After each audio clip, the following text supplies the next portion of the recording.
Babahagi namin ilan sa mga nauna nating na-post kahapon nung kami po ay nasa bayan po ng Rizal.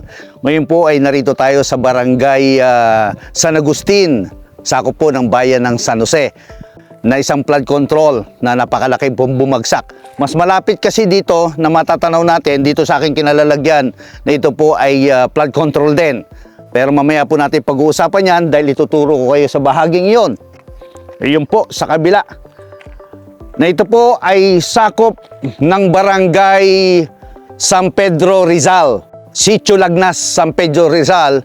Nakita ho natin kung gaano kahaba at bumigay yung dike na yon.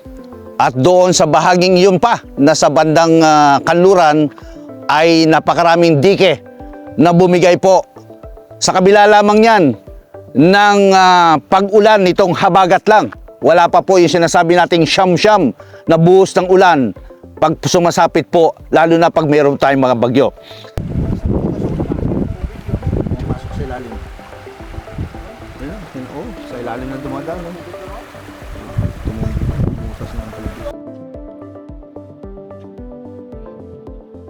Nangyari yan pag-collapse dahil yung bakal ay hindi dinugtong, ay umangat, tapos bumigay doon sa pundasyon, lalo pati manipis yung simento, binangga ng malakas ng agos ng tubig, kaya yan, bumigay.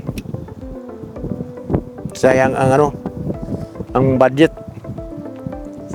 Sa tingin ko, substandard. So, ganito po kalambot. Ayan. Pasensya na po sa kontraktor nito. Pinakalaman po namin yung inyo pong project. Ito po ay bahagi ng itutuloy pa rin na flood control. Bahagi lang ito na itutuloy. At kung gaano po kakapal, ito po, bahagi lang ito.